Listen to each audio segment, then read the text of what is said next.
Hey everyone, we figured we would do something a little different this week. We've been meaning to make a Starry Horizons tour video pretty much ever since we got her, but the time has kind of passed for that. And truthfully, there are other YouTube videos out there that show tours of the Helia. Structurally, she's not different from any of those, so if you're curious, go check those out. But what we figure we're going to do is a bit more of a how did we set up Starry Horizons to be an offshore world cruising boat? So that's what we're going to try to cover in this video. Yep, we've had Starry Horizons for almost exactly 3 years now. We've sailed about 25,000 nautical miles, halfway around the world. We've learned a lot. Yeah, a lot. So we did a little bit of outfitting in France before we crossed the Atlantic. Did a lot more in Florida. We'll try to cover kind of what we did where when we're going through the tour. We have one piece of advice we'll start off with. When we were in Florida, we worked with a consultant basically to help guide us on what are good decisions for outfitting the boat. Yes. And that was incredibly helpful because we knew boats pretty well, but we had never done a live aboard cruising boat, and there's a lot of differences. So if you don't have that experience, highly recommend finding someone who knows more than you do and ask them a ton of questions. So definitely worth it. Yeah. So for the basics, Starry Horizons is a Fountaine Pajot Helia 44, which means she's 44 feet long and 24 feet wide. We have the 3-cabin version. So the port side is the 2 guest cabins and the starboard side is the 1 owner's hull. We do have 3 heads, so each cabin has an in-suite head. We are hull number 77. Lucky sevens, baby. Yeah, our draft is about 4.5 feet and our mast is about 72 feet. Yeah, 70 with all the aerials and stuff up there. Yeah. Yeah. So one more quick note before we get started. This is not going to be a video for someone who's looking to put together a bare bones budget cruising boat. I mean, we're incredibly fortunate that Starry Horizons is very well outfitted. She's a very nice boat. So that's going to be a little bit more of the angle for this video. So as long as you keep that in mind, we're going to have a good time. We have a very comfortable lifestyle as far as cruising boats go. That is true. Yes. All right. With that noted, let's get started. Yeah.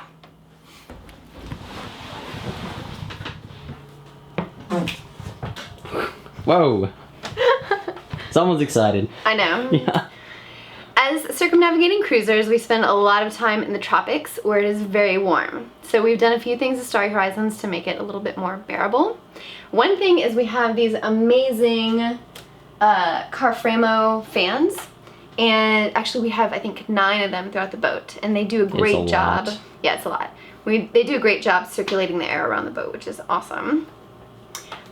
This is not so much to cool things down, but maybe distract us.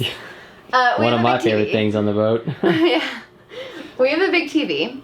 Behind it, we customized this shelf by putting in a plug and removing the bookshelf that was in there. So back there we have a hard drive and a PC that has the TV as a monitor. So we have a absolute ton of TV and movies, and yeah, can entertain ourselves all we want. All right, and then another major thing we did for sun and heat prevention is we added interior sunshades to our beautiful panoramic view here.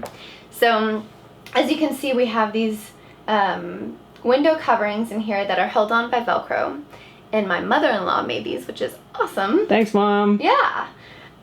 So they are made out of a textile material, and that means that they prevent about 70% of the sun from getting through. As you can see, it doesn't interrupt our view. We can still see outside of the boat.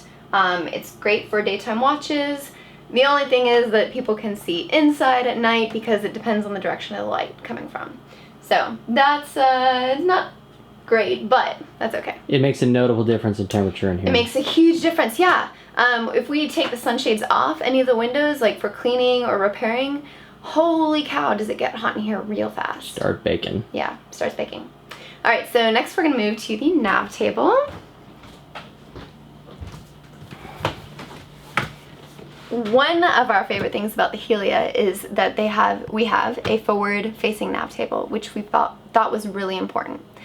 We want to be able to look at our instruments and see outside. So we did not install a chart plotter here, and in fact we did our Raymarine instruments post-factory because we could not get FP to sell us a Raymarine package that didn't include a second chart plotter. So we don't have a second chart plotter, and that's because Raymarine has the Wi-Fi capability built in. So instead we have an iPad. The iPad we can take anywhere on the boat, so we can sit at the lounge, we can have dinner, we can be watching TV, whatever, and we still have a chart plotter here to use, which is really amazing. Next, we have our sat phone, Iridium Go satellite technology communication stuff. We installed an external antenna that we'll talk about a bit more, so stay tuned.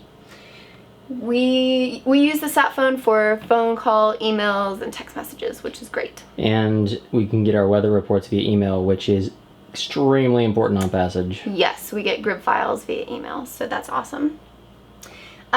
We have a AIS. It's a Vespa Marine AIS, and that is amazing. It's almost getting to be a required part of cruising nowadays. Do not go offshore without one, please. It's pretty phenomenal. And in fact, we will be going to places where it is required to have AIS. I think Thailand, it's required. And just a quick note, we can both send and receive our AIS transmissions, so people can see us.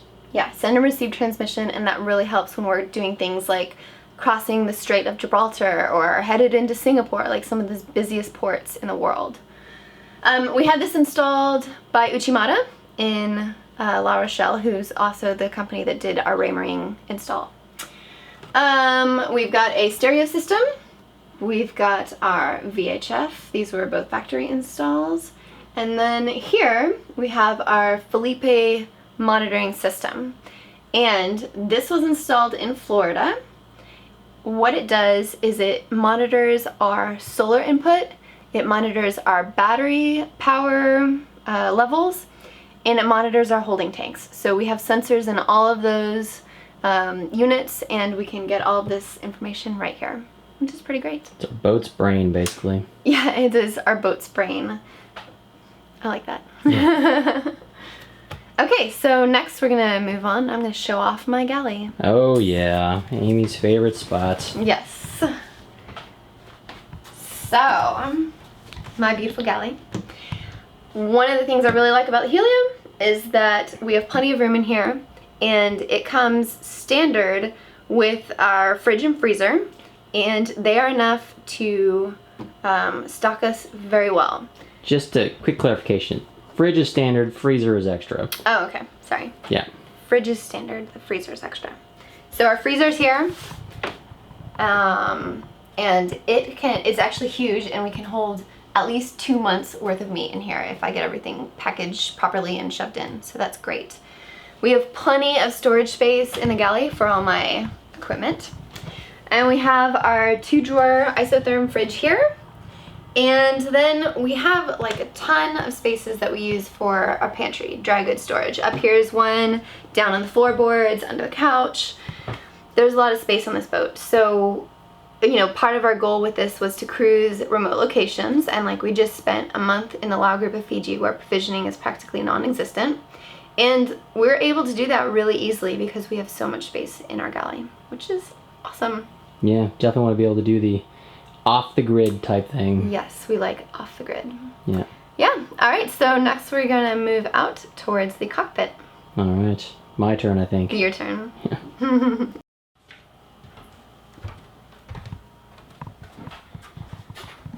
Welcome out to the cockpit. The biggest thing we want to touch on out here is the enclosure. We had this custom done in Florida, and it wraps all the way around the boat. The idea was twofold. We wanted to A, keep as much water out as we could, so this maintains a livable space even if it's raining, and 2, bugs. Don't like bugs, but mosquitoes love me, so want to keep them out as much as possible. You can see we've got giant U-zips in a lot of these panels. We can roll the screens up and still let airflow come in and out, but keeps the bugs out, which is glorious. One thing we just recently did, don't know why it took us this long, to be completely honest with you, but we want to be comfortable out here. And Amy found some awesome Fijian cushions that we are now using out here, and God, it makes life just so much more comfortable. If you're trying to find a place to sit and read, or just relax, being able to have a little pillow to put your head on, it's great, because the Helia does a lot of things well, but the outdoor cushions, at least on our model, are not the most comfortable. On Julia, they were a bit better, so true. There is that. Yes, and those pillows were by a company called Rise Beyond the Reef, and it's a non-profit, by the way. Better. Yeah. So, let's see. The other things out here, we've got our cockpit table. On the factory FPs, they come with a teak table. I don't like teak because you have to maintain it. And there's plenty of other things in the boat that need maintaining. I don't want to have to be oiling and maintaining whatever. So, when we were in Florida, we had this custom fiberglass table made up. It is great. You just wipe it down, no problem. Less maintenance. I'm so much happier. Thank you, Rian. Rian, you did really well for us. And then, let's see, we've got our propane storage over here, down in this locker. Got two composite propane tanks. 17-pound propane. 17-pound propane tanks. And that lets us go almost 8 months without having to fill up on propane, which again, when we're trying to be off the grid for as long as possible, you're gonna have to be able to use your propane to cook and et cetera, et cetera. Canned beans are just not going to be good for crew morale. So having lots of propane on the boat is definitely helpful. Yeah, you know, we have to come back to shorter provision before we run out of propane, so that's good. I think that's just about it out here. Dinghy. Don't forget Little Dipper. Oh, poor Little Dipper. No. Can't do that. Yeah. All right. So we've got Little Dipper on the davits back here. She is a Highfield Hypalon dinghy with an aluminum bottom. She's like the 3.1 meters, so translate that yourself. And we love the dinghy. It works out great. The aluminum bottom means we can be up on, you know, even a rocky beach and not worry about the bottom getting all scraped up and stuff like that. We added some dinghy wheels on there, which work great in hard sand, but kind of just... Or concrete. Or concrete especially, yes. But just kind of get sucked in soft sand. So just kind of have to be careful where you're landing. We have a 15 horsepower Suzuki engine. If I had to do it again, I think I'd go for the 20. No! Just a little bit more speed. I mean, come on. Oh my God, so spoiled. But yeah, the Suzuki has worked great for us. It's a 4-stroke. I didn't want to mess with the 2 strokes, the mixing of the oil and gas. Lots of people like both, or either, I should say, very different camps. But the 4-stroke has worked very well for us. We've been very pleased with it. And yeah, I think that is now it for here. Let's head on up to the helm and look up there. Woohoo.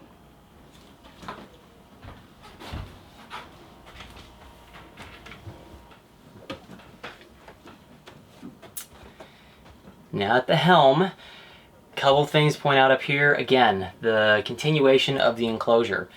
It is 100% enclosed up here. We can roll down panels everywhere, so if a squall is coming, it's not completely watertight, but it will eliminate like 99% of the water, and then we can stay up here and stay dry. And I love that. We had people who were like, sailing's all about the salt spray in your face and the hair in your wind in your hair, that one. And I'm like, why? I would so much rather passages are long enough and hard enough as it is. Being just constantly drenched or hit with waves or whatever it's no fun. So doing an enclosure in a protected space makes a whole lot of sense, and we are hugely happy for it. And we have had waves up onto our enclosure here, our hardtop. Yeah. Bashing down to New Zealand in the huge waves through there, just waves flying all the way up over the bridge deck. So yes, it will happen. You'll find Squalls most likely, but waves and stuff like that, on the few occasions you have to bash into them, it will happen. So, the enclosure, very important. We did a custom hardtop up here, and that was something we also did in Florida. Fountaine Pajot only offers a soft sunbrella top from the factory.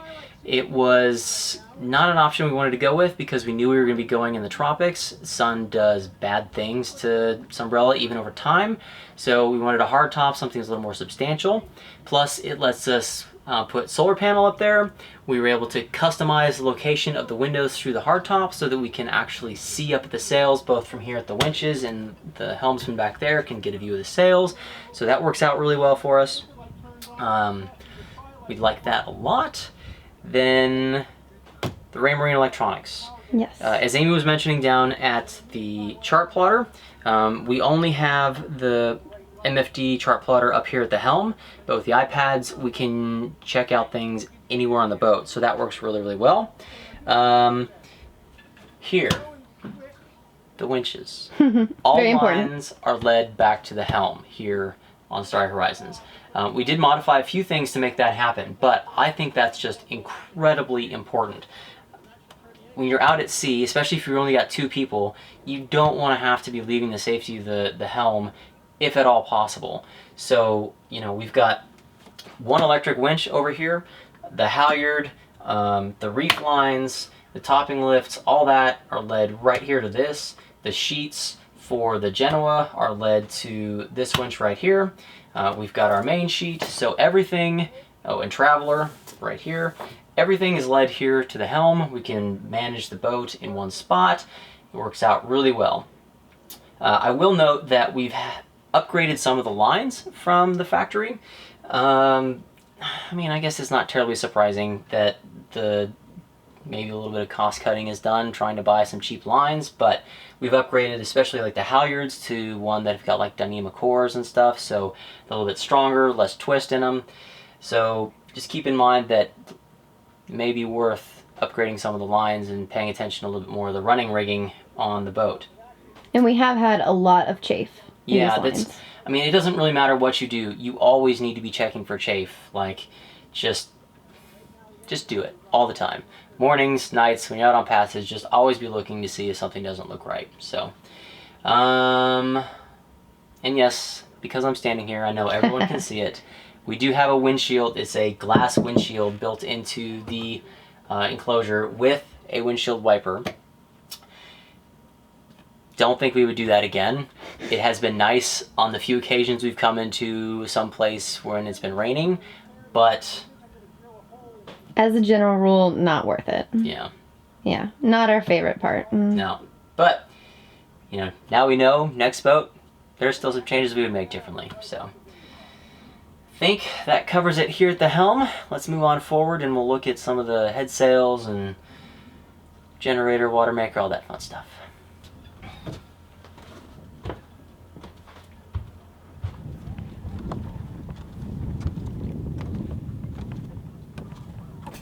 We've got quite a blinding sun. How's that going to be there?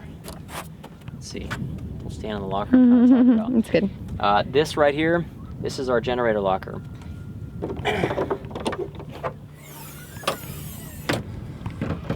We have got, as I mentioned, Cummins Onan 12 kilowatt generator. It's huge. It is massive.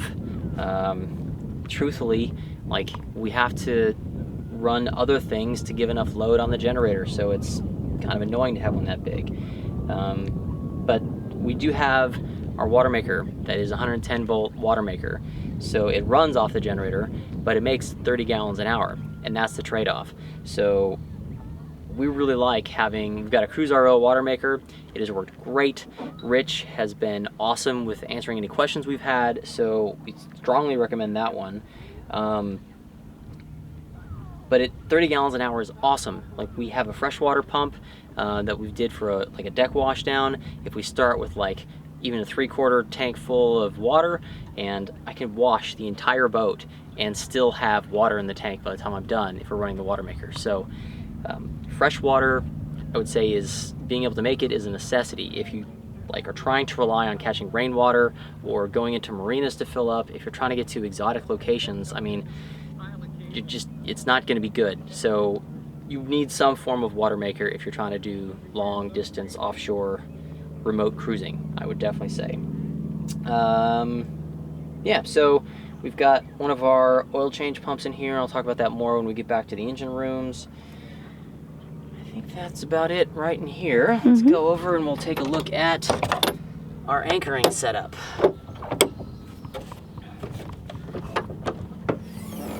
So, this locker over here, we've got 300 feet of 3/8 inch high tensile strength chain. So it's a lot of chain, but in the South Pacific we've been anchoring in some places that are even up to like 70 feet deep. So you need a lot of chain if you're coming to this parts of the world. For an anchor, we have an 85-pound Mantis anchor, and one of the absolute best things we have on the boat. It is massive, it digs in, and we sleep so soundly knowing that that's down there. And I cannot stress this enough, like, you're gonna be living on your boat, you have got to get a good high quality anchor. You do not want to be on shore and then all of a sudden seeing your boat drift off out into the ocean, which we have heard that story in person from people. Just get a really good anchor and sleep soundly. In this locker we've also got that freshwater washdown pump that I mentioned, so we can use that to wash off the anchor and chain as it's coming up and wash down the boat. There is a saltwater washdown in there as well, but I don't use that for anything because salt water just does bad stuff to boats. So as much fresh water as we can, since we've got the 30-gallon-an-hour water maker, I'm okay with using the water. We like to take good care of our stuff. Yeah, everything gets a freshwater rinse off. Yeah, all the time. We can for sure. So, yeah, that's it for here. Let's go ahead and swap, and you can talk about all the fun stuff up front.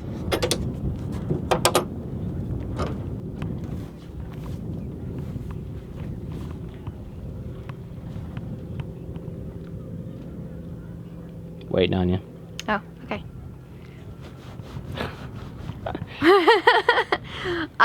We upgraded our trampoline on Starry Horizons.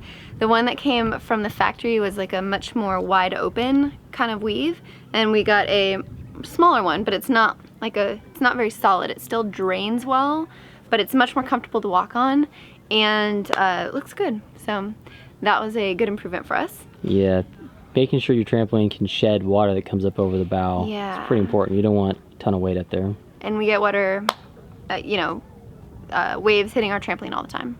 So yeah, it is what it is. Here we've got two of our head sails up. So this is our Genoa, and it's got this nice umbrella covering. The Genoa is really easy to furl and unfurl, which is great. Yeah, at night, I mean, most of the time we're running the Genoa, which is awesome. And then up here we have our, what we're calling a screecher. It is a super big sail on a continuous line furler.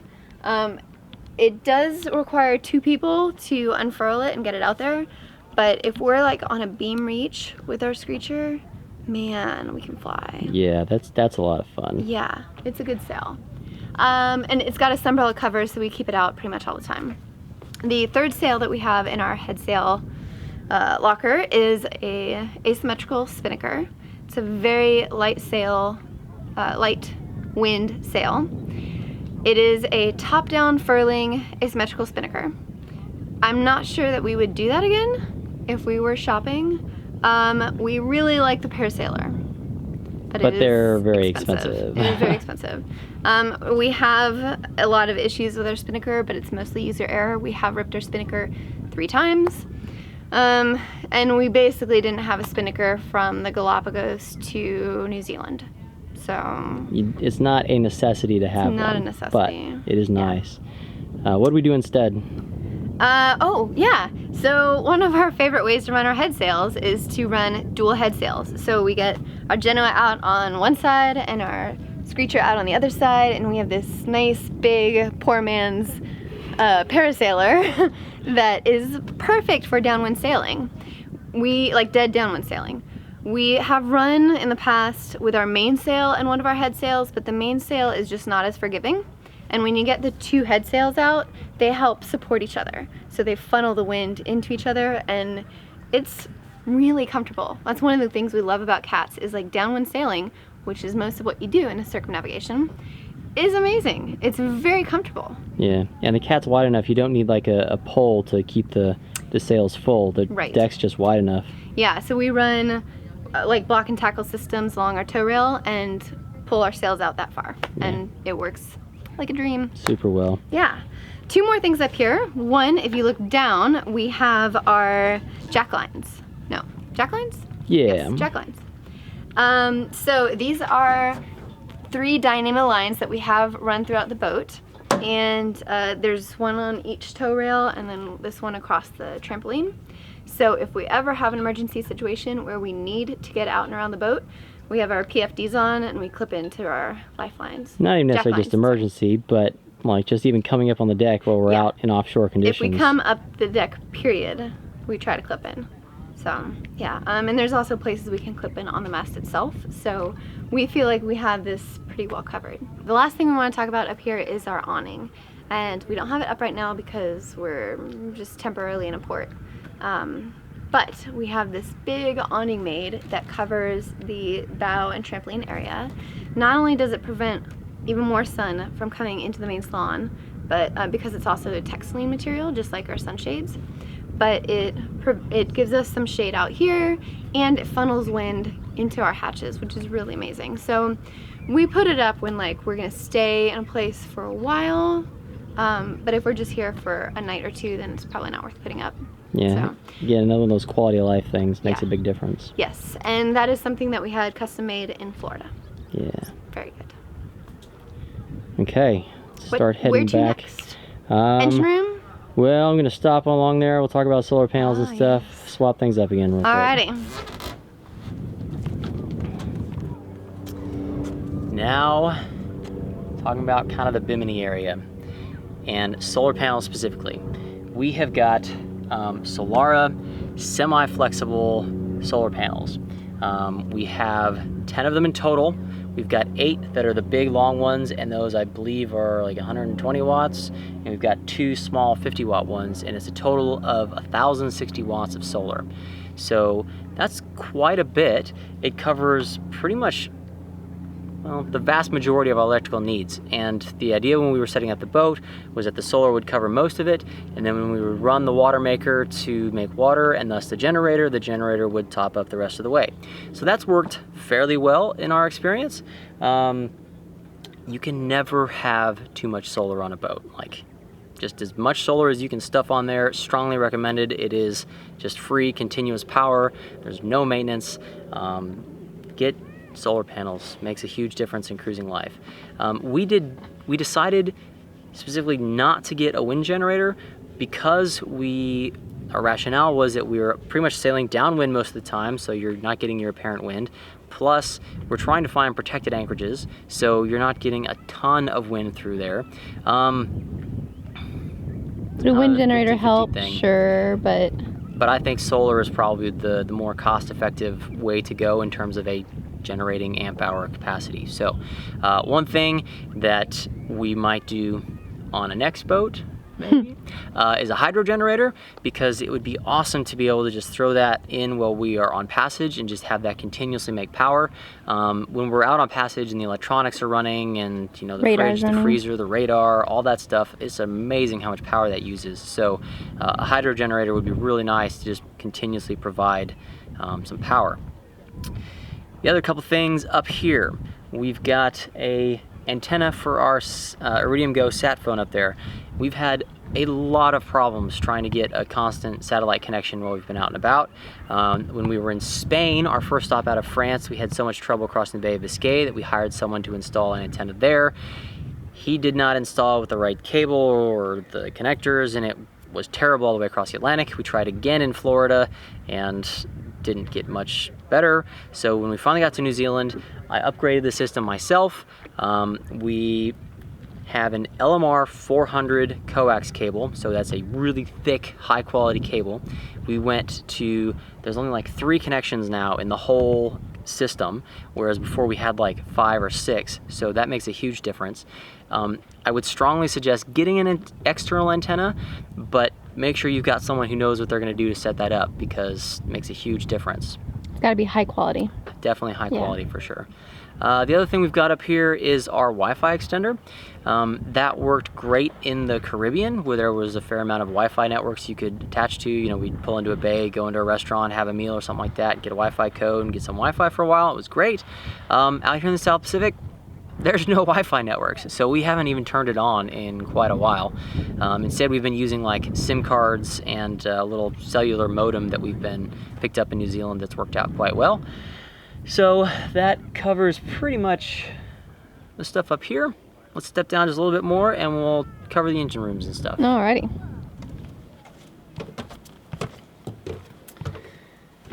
Okay.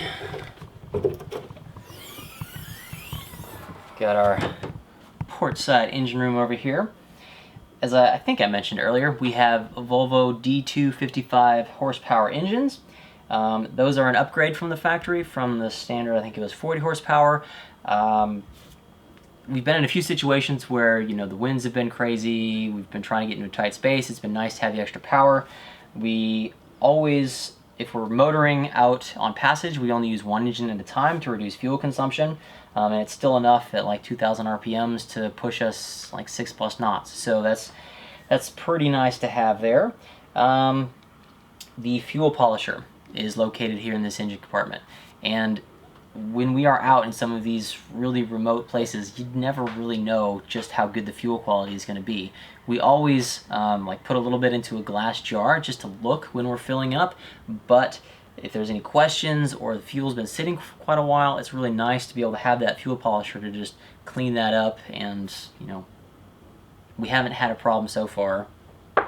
On fiberglass, I guess, but so some sort of fuel cleaning system beyond just the standard fuel filters and stuff like that on the engine, I would strongly recommend. We have also got oil change pumps, which I believe you mentioned earlier. We have got 3 of them, one for each engine and one for the generator, and it is not a necessity, but it is so nice not to have to like sit there and pump and pump and pump and trying to like suck out all the oil and whatnot.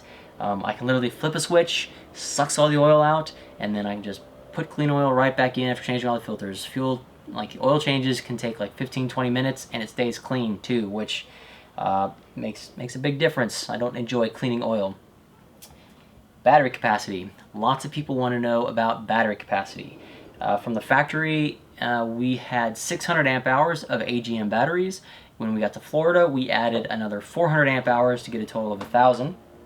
That has worked well. It's perhaps even a little excessive for our energy usage, but you have got to sit down and evaluate the boat you're getting, all the stuff that's going to be on board in terms of how much electricity it's going to use. The fridge, freezer, electronics, they use a lot of power. So you're going to need to calculate that out, make sure your battery bank is sized enough for what you've got on board. As Amy mentioned, we're now 3 years in. Our AGMs are starting to fail us after 3 years of really hard live aboard use. So we're evaluating options. Stay tuned to see what we end up with.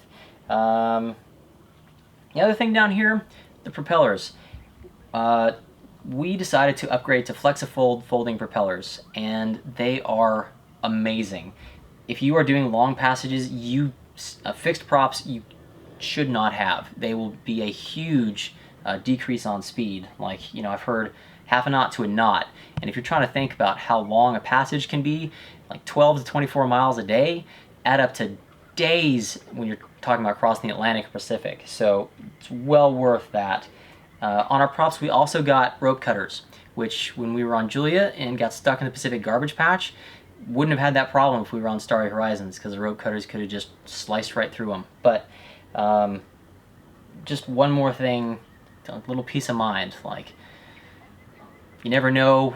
We've seen random like fish traps or whatever just out in the middle of the ocean. Try to avoid things wherever we can, but having that little bit of peace of mind is always nice. So, anything else you need to touch on back here? I think that's it. Yeah. Is that it? I think we've covered everything. So, let's sit back down, we're going to review the list, make sure we got everything, and then we'll sign off. So we just checked the list, and there were 2 things that we forgot to mention that we want to touch on real quick here. One is we did modify the mainsail a little bit. We added some intermediate track cars, and the reason we did that was FP from the factory, the mainsail only had track cars at each batten, and the battens are like 12 to 15 feet apart on the main. So like our first night out on the Bay of Biscay, we went to drop the main, and it dropped a little bit, but the wind caught in between the battens and billowed the sail out, and it would not come down. So that was not really not a fun experience, no. And I didn't want to have to go up to the mast to pull down the mainsail, cruising around the rest of the world. So we added the intermediate track cars, and that's worked out really well. So I just suggest, check kind of what the main setup is for rigging, how it's, in the track. Just make sure it comes down nice and easily. Very important. The other thing on the mainsail we did was we modified a method that allows the square top part of the main to come up to the mast and stay there automatically. Most square top mains, you have to kind of like pull up the head of the sail and clip it into the top track car. Every time you want to use the mainsail. Yeah, which that's no fun in the middle of the ocean. So I will put a link down in the description below to either there's a PDF or a YouTube video, something out there that'll show kind of what we did on that. Yes. And lastly, one of the things that we've done to combat head stink No. is that we changed 2 of our toilets to freshwater flushing is the word we're looking for here. That word. So we have 3 heads. 2 of them are freshwater electric heads, and one of them is a saltwater manual head. And our boat's 3 years old, but it doesn't smell. Yeah. Which is amazing. So that's another reason why we wanted a high capacity freshwater or high capacity water maker, so we could do that swap. If you've got the spare water capacity and willing to do it, I think it's highly worth it. Yeah, I think that covers pretty much everything. So if you guys have watched this long, I guess there must have been something interesting. Hopefully you got something out of it. We really like our boat. Hope you do too. We love our boat. Yeah. She's good. She's taken us around the world, halfway around the world so far. So hopefully there's a tip in here that you might be able to use on your boat. Find you out here somewhere in the world. If you've got any more questions, leave a comment down below. We will do our best to answer them. Leave us a like, share the video, all that good stuff. And we will see you again next week. Yeah. Bye, everyone. Bye.